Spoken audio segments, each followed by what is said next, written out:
It's the Locked On Podcast Network, your team every day.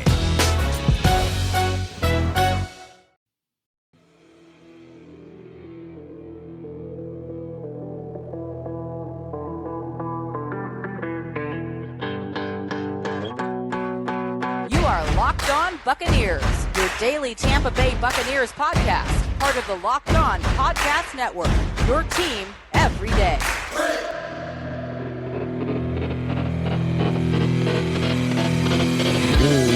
What's up, and welcome back to the Locked On Bucs podcast. I am James Yarko, joined as always by David Harrison. You can find everything that we are doing over at BucsNation.com, and make sure you follow along on Twitter at Locked On Bucs, at JYarko_Bucs, at DHarrison82, and at Bucs_Nation. We'd like to welcome in all of our new and returning listeners. If you're new to the show, please subscribe, leave a review. It does help other Buccaneers fans find us. Today's episode brought to you by our friends at Rock Auto. Amazing selection, reliably low prices, all the parts your car will ever need. Visit rockauto.com and tell them Locked On sent you. Yeah, on today's show here at the Locked On Bucs podcast, James, really not anything worth talking about other than we now know when all 17 games will be played by the Tampa Bay Buccaneers for the 2021 season. Of course, early on Wednesday, news breaking and being confirmed by multiple people, including the team themselves. The Dallas Cowboys traveling to Raymond James Stadium on September 9th to open up the season on Thursday Night Football. So obviously that's going to be a big-time matchup. That game kicking off at 8:20 p.m. We're going to talk a little bit more about that one specifically here in just a little bit. If you caught the Locked On Now video that we did on social media, you probably already know a little bit of where that conversation is going to go. But then, James, we move on. Week 2, the Tampa Bay Buccaneers will host division rival the Atlanta Falcons. Week 3, they're going to go scout out SoFi for their next Super Bowl championship as they face the Los Angeles Rams in L.A. Week 4, they will travel to Foxborough for Sunday Night Football and a matchup against the New England Patriots that everybody is going to want to get their eyes on. Week 5, they host the Miami Dolphins. They're in Tampa. Week 6 in Philadelphia on Thursday Night Football, their third primetime game in the first 6 weeks of the season. Week 7, they'll host the Chicago Bears and quarterback Justin Fields. Week 8, travel to the New Orleans Saints to face perhaps Jameis Winston, maybe Taysom Hill, maybe Ian Book. I don't know by then. And the New Orleans Saints before they go into their bye in Week 9, followed by a trip to the nation's capital in Week 10 to face the Washington Football Team. Week 11 at home against the New York Giants for Monday Night Football. And then Week 12 on the road in Indianapolis, face the Colts. Another road trip the next week in 13 to face the Atlanta Falcons before coming home December 12th to host the Buffalo Bills. Week 15, another primetime game, hosting the New Orleans Saints this time. Week 16, December 26th at the Carolina Panthers. Week 17, which should be the end of the season in New York, MetLife Stadium, playing against the Jets. But we have Week 18 now. They come back home for one more game, hosting the Carolina Panthers. A lot of games jump off of this schedule. It is, exciting. I do like some of how this is laid out, especially where the bye week falls, right smack dab in the middle of the season. But David, let's talk about the biggest or the most exciting game for us of this schedule. And just to be fair, I know you mentioned it on the Locked On live show reacting to the schedule, but the low hanging fruit, most exciting, biggest game, that's the game against the New England Patriots on Sunday Night Football. So neither one of us are allowed to pick that game. So with that in mind, I'm going to go with the Los Angeles Rams in Week 3, the week before the Patriots game. I don't know if Tom Brady buys into trap games, but that certainly could fall into that category. Heading out to Los Angeles, they have a new quarterback. They have an incredibly intelligent head coach. They got Deshaun Jackson out there now, who, of course, was a former Buccaneer. And as you pointed out, they could scope out the site of their next Super Bowl victory. Absolutely. And if all goes well and everything goes to plan, that stadium will be packed for that matchup as well. So that'll be a lot of fun to hopefully see take place. And if we get the opportunity to be there, you can just bet I will be on the West Coast for that game. I will not miss that at all. And then, and that's right smack dab in that middle of that stretch run. I mean, again, one of our Locked On Now videos that if our listeners saw on social media there, you identified that stretch, week 3, 4, 5, and 6, 3 road games, 2 against, the Rams and Patriots. And then you got the Eagles at the end there, plus 2 primetime games on the road as well. So definitely a very rough schedule for them there. I'm going to go all the way to week 14 for my most exciting matchup. And that is the home game December 12th against the Buffalo Bills. The Buffalo Bills are going to love it because it's December and they get to go to Florida. I mean, what upstate New York person would not want to go to Florida in the middle of December and get paid to do so and potentially up your own stock and your own excitement around your own team at the same time? I mean, week 14, everybody's going to be getting primed for a little bit of a late playoff push. There's still about 4 games left, so not quite in playoff mode. But if the Buffalo Bills are one of those competing teams and the Buccaneers are competing like we expect them to, and the Bills can come to Raymond James Stadium and knock off the Buccaneers, that's going to send their stock sky high. So they're definitely going to be looking to come in, make a statement. Plus, I got a lot of friends that are Bills fans. I retired from the Army from upstate New York, so I was surrounded by it. I've been to the Buffalo Bills home games before. They know how to play home games. Those fans know how to celebrate a football team. So really looking forward to seeing the Buccaneers and the Bills face off anyway, no matter what. But because the Bills are legitimate contenders in the AFC, it just makes it that much better for me. Yeah, absolutely. I'm real excited about that one. I think that's going to be a great game. And, you know, my most exciting game is the home of the Super Bowl, and your most exciting game is who the Bucs will face in said Super Bowl. Absolutely. And if fans are not excited enough about the schedule and about those slated games, we got something else for them to get excited about, and that is the opportunity to maintain, repair your car, save some money so you can spend that money on tickets to Buccaneers games or beverages at Buccaneers games or food at Buccaneers games. Whatever you need for Buccaneers games, you can save 30, 50, or 100. Well, you can't save 100% more, but you can save 30 or 50% more by going to our friends at rockauto.com. Because with the ever-increasing number of makes and models of vehicles, it's impossible for your local chain store to stock all the parts you might ever want or need. Instead, they're going to stock what their providers give them, and they're going to sell you what they have in their warehouse. So if you go to rockauto.com, you'll be dealing with a family business serving auto parts customers online for 20 years. Go to rockauto.com and shop for auto and body parts from hundreds of manufacturers, everything from engine control modules to brake parts, tail lamps, motor oil, and even new carpet. The rockauto.com catalog is unique and remarkably easy to navigate. Quickly see all the parts available for your vehicle and choose the brands, specifications, and prices you prefer. Go to rockauto.com right now. See all the parts available for your car or truck right locked on in their How Did You Hear About Us box so they know we sent you. Amazing selection, reliably low prices, all the parts your car will ever need. rockauto.com. Yeah, you're making sports bets, but are you making winning sports bets? To win consistently, you need an edge, research, analytics. It's a lot. Or you could let BetQL do the work for you. Every game, every potential bet, from winners and losers to all the sides and totals, line movement, player props, and more, all backed by BetQL's proven data and analytics. BetQL analyzes over 350,000 unique bets every year and rates each potential bet on a scale of 1 to 5 stars. A 5-star is definitely a smart bet. 1 star, smart money is staying away. BetQL even lets you sort all of today's games with the best options listed right there at the top of your screen. BetQL gives you access to the same information the pros use, the stuff the sportsbooks don't want you to see. It's time to bet smarter and beat the books with BetQL. Visit BetQL.com today and use promo code PODCAST for 20% off. That's 20% off with promo code PODCAST at BetQL.com. Back now here for segment 2, schedule release reaction episode here, the Locked On Bucs podcast. David Harrison and James Jarko coming at you. And James, we're going to talk about the very first game on this schedule. That's the biggest one that everybody wants to talk about right now because it's the first one. A lot of speculation coming into the week into what it was going to be. I predicted the home game against the Bills. You predicted the Saints. We got the Dallas Cowboys.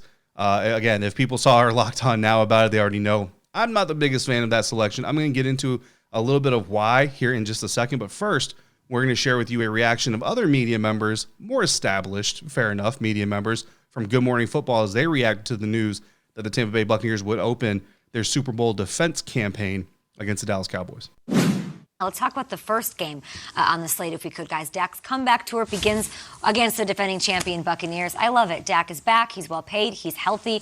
Do we like that as the NFL kickoff game? I think you picked this one. I adore it. Yeah. I absolutely. You know what's fun about this? So it's a Thursday nighter, Dallas at Tampa Bay. When we start our show Friday morning, the next day, the first highlight of the season that we will run is Cowboys versus Bucs. This is awesome. We haven't seen the Cowboys, I feel like, in a year. In a lot of ways, they were irrelevant last year. What's Dak got? What's Zeke got? What's CeeDee Lamb got? What's this young Micah Parsons got? Because there's another middle linebacker on the other side named Devin White, who is sort of him embodied in a pewter helmet. Brady's 57 years old, defending it against the young buck. You can't go wrong, and immediately the Cowboys are incredibly relevant. Because if they lose this game, it's, oh no, the Cowboys are very good. If the Cowboys win this game in Tampa, the site of the Super Bowl, they beat Brady, then we're like, oh my gosh, let's start the clock right now for the Cowboys Super Bowl. If they win, they flip the table. I love this matchup. We went around the table with which would we prefer it to be, and we all had some compelling ones. I think they nailed this one. Put up or shut up for Dak Prescott, right? Got right a away. Contract, $140 million contract, and who's coming at him? Shaq Barrett, Devin White, JPP, and Ndamukong Suh, and that entire defensive backfield. You know, it's going to be Brady versus Dak, but I am fascinated to see how this Tampa Bay defense comes out of the gates because everybody's back, everybody's ready to play, and they're not done yet.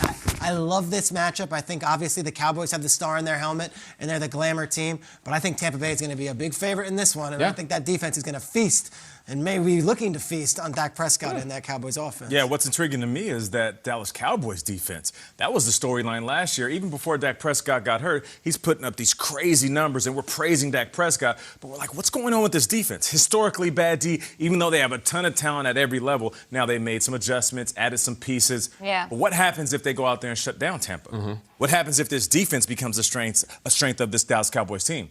Now, on the flip side, what if the Tampa Bay Buccaneers lights this defense up? Then here we are sitting back again saying, Here we go again. Here we go again. Dak Prescott is going to have to carry the load, try to be a hero week in and week out. The storylines with this game, absolutely fantastic. And Kyle, you said it.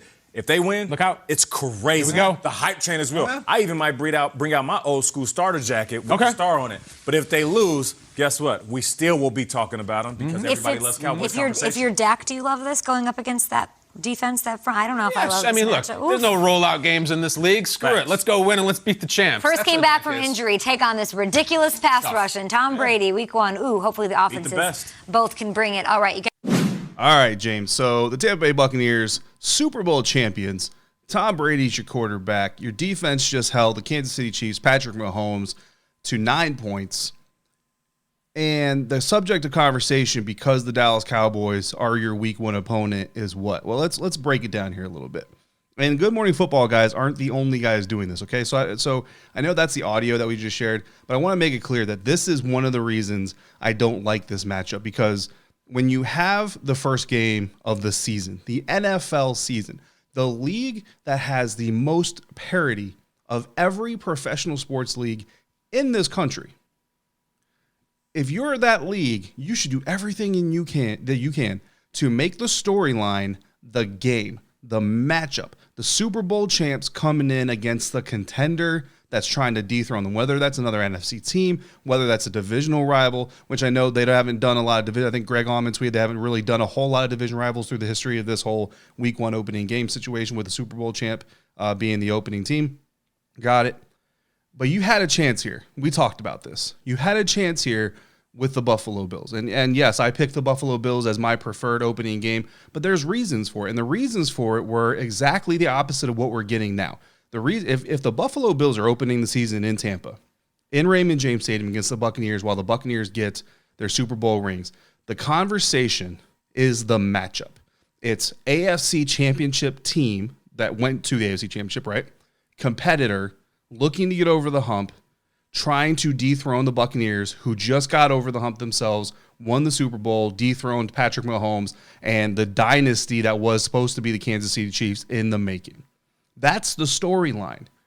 What's the storyline here with this game? Well, let's just break down that video, because that's exactly why we're doing this. On the Cowboys side of things, they talked about Dak's return, the Cowboys being irrelevant for a year, Zeke, Parsons, Amari Cooper, the Cowboys storyline, whether they win or lose, both sides of the coin, whether it's about the put up or shut up season for Dak Prescott after getting paid. The Cowboys logo, was part of this conversation. The Cowboys defense, whether they're going to be good or bad, actually, wearing Cowboys gear. Nate Burleson, I love Nate Burleson, literally talked about pulling the Cowboys starter jacket out of his closet. And then does Dak Prescott like the matchup? Does Dak Prescott like going to Tampa Bay to face the Super Bowl winners? The Buccaneers side of things, well, let's see. They mentioned the Buccaneers defense only about getting after Dak Prescott. That's why they got mentioned. Brady versus Dak, which, yeah, we got that. That the Buccaneers were going to be favored. That was mentioned. They asked about the Bucs lighting up the Cowboys, but really that was in a way to bring up about the Cowboys defense again, right? So you kind of mentioned the Buccaneers lighting them up, but really the conversation circled right back around to the Dallas Cowboys. Oh, and then there was the joke about Tom Brady being 57 years old. He's old. That's the narrative, James, of the week 1 matchup when the defending Super Bowl champions, who just made history by being the first team to play a Super Bowl in their home stadium and won it, Tom Brady just broke his own record for Super Bowl champions and added another one to it. Rob Gronkowski spent a year out of football, came back in and turned into one of the greatest weapons that we've seen, in that season and the best shape of Rob Gronkowski. Mike Evans didn't get a mention. Chris Godwin didn't get a mention. Antonio Brown didn't get a mention. Who did? Amari Cooper. Amari Cooper got a mention. Lombardi Lenny didn't get a mention. Zeke got a mention. Shaq got mentioned. Devin White got mentioned. Got it. But when you talk about defense, they talked about the defense of the Dallas Cowboys being good. They talked about them being bad. They talked about them, again, coming back to the being good or the being bad. Like, this conversation in this game is about the Dallas Cowboys. That is why I don't like this matchup. Because the NFL had an opportunity to say, look how competitive our league is. There are no super teams here. We have the best competition. They had the chance to showcase the amount of parity in this league. And they chose to lift up a logo, gear, and a soap opera that is the Dallas Cowboys coming into 2021. It's all drama. None of this is about competition. None of this is about X's and O's. None of this is about the game being celebrated to kick off another season. It's drama. All of it. Let me tell you something. Every single one of those storylines that they mentioned, because the Cowboys are going up against the Buccaneers, exists no matter who they're playing. You want those storylines, you send Dallas to Washington, or you have them host Washington. Have them go up against the New York Giants. What happens if Daniel Jones opens up the season in Dallas and knocks Dak Prescott off his pedestal? You get every one of those storylines. But this is the matchup. You put the Buccaneers against this Dallas Cowboys, and this is what this does to this matchup. It makes it less about showcasing the best of what you have, and it turns it into a soap opera. And I'm disappointed in the National Football League. The conversation is about the Dallas Cowboys. There's drama between their quarterback. Is he overpaid or not? Is Amari Cooper going to finally show up? Is the Dallas defense actually improved? This is not what an opening game should be for a professional sports league. You can get drama all throughout the year. Your first game, opening night, should be about the game and competition. Wow. I was not a fan of this game for the simple fact that it was the Cowboys. You could have had the Bucs and Cowboys in week 11. You could have had them in week 13. You could have had them in week 5, any of them, and it would have been on prime time. Why wouldn't you use this opportunity to showcase the Bucs and the Bills? Or, you could have done Bucs and Saints. I realize it's a divisional game. We see it all the time. You knew this was going to be a primetime game no matter what. I got it. But at the same time, everything that you just played for me, everything that you just said, not a single piece of it surprises me. Why? Because it's the Dallas Cowboys. You know who has more conference championships in the last 25 years than the Cowboys? Literally every single NFC team that has gone to the Super Bowl in the last 25 years. The Cowboys have been irrelevant for the last 20 plus years. They haven't won a Super Bowl since I was 8 years old. And I'm going to get into more about my issues with the schedule in segment 3, because I really didn't get to talk much in this one. And you're right. It's going to be all about the Cowboys, because it's always about the Cowboys. You turn on ESPN, they talk about the same 5 things. They talk about LeBron.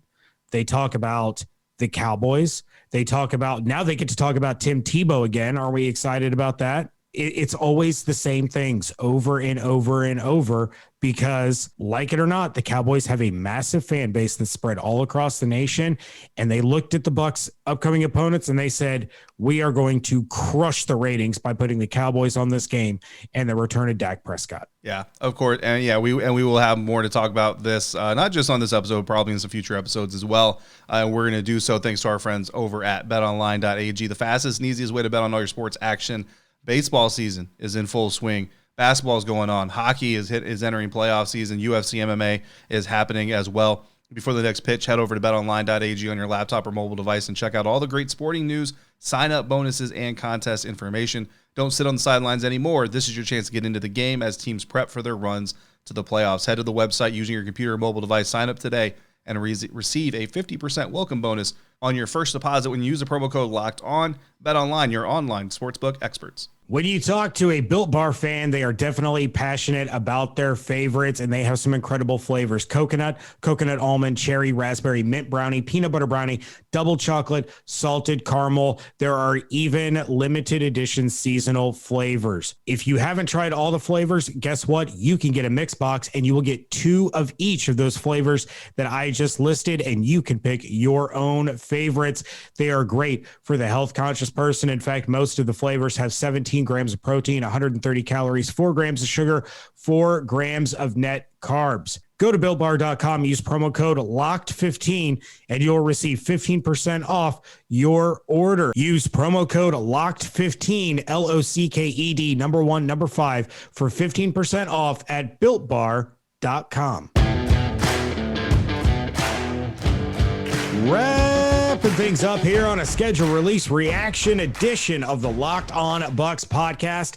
And David, overall, I don't hate this Buccaneers schedule. I really don't. They have that really rough stretch that I talked about in the Locked On Now video that's up on Twitter, where week 3, they got to go to the Rams. Then week 4, they're going to the Patriots on Sunday night. Week 5, they're back home against the Dolphins. Week 6, short week, going back to Philadelphia to play on Thursday Night Football. That's a little bit of a rough stretch. Then they're doing the same thing that they did with the Falcons last year. You get the Panthers twice in the final 3 weeks of the season. Here's my biggest problem with the schedule. The Buccaneers got 5 primetime games, right? 3 of those 5 are against the NFC East. And none of those 3 are against the team from the NFC East that the Bucs played in the playoffs last year. And it goes back to all the things you said about the Cowboys in segment 2. I'm not going to rehash that. But why are the Eagles playing the Bucs in prime time? Why are the Giants playing the Bucs in prime time? You mean to tell me we couldn't get the Bucs and Colts in prime time? The Colts have one of the best young defenses in the NFL. We all know about the Brady versus Colts rivalry that's gone on for the last 20 years. Gronk even called out the Colts in the little video that the Buccaneers released for the schedule announcement. You're telling me that wouldn't be a better matchup than the Eagles? And then let's talk about home games. Why are they facing the Giants at home on Monday Night Football? Why isn't that the Bills? Why aren't we getting this hot young team with a up-and-coming quarterback in Josh Allen? You have one of the best receivers in the NFL in Stephon Diggs. No, for the second year in a row, we get the Giants on Monday Night Football. And this just goes to show that the NFL continues to cram the NFC East down the throats of every single person when nobody cares.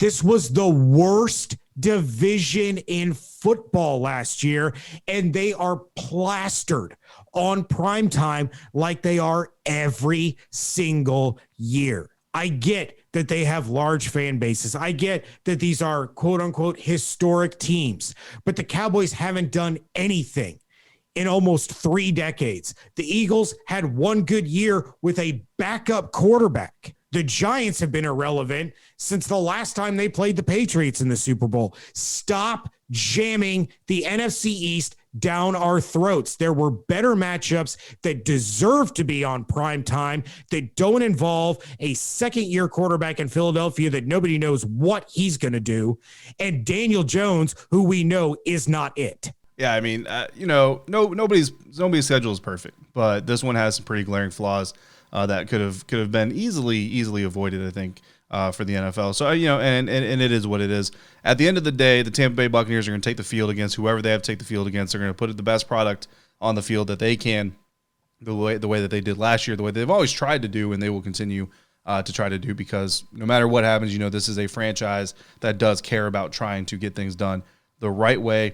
So that is our initial reaction for this one. But listen, I will say this for anybody who maybe thinks that we're overreacting a little bit. Look, I tweeted earlier, get off my grass. So I got it. It's a little bit of it's like, why are we getting that hyped up or angry about it? I got it. Maybe people don't care as much or a little bit, but I feel like the NFL really missed an opportunity here. But when you look at the Dallas Cowboys without Dak Prescott, because I've said this before, James, the Dallas Cowboys were 1-4 in the first quarter of the season, or 1-3 rather, sorry, in the first quarter of the season with Dak Prescott.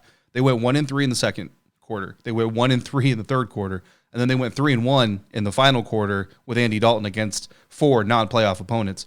So this isn't a good team in general. They have made some improvements. They do have Dak back, and that is important because the Dallas Cowboys offense averaged about 10 points less per game without Dak than they were when they had Dak. So I get the storyline. My point is that storyline exists no matter who you play them against, right? Again, not completely surprised, but that's kind of my final thoughts on this whole schedule rant as I finish my week here at the Locked On Bucs podcast.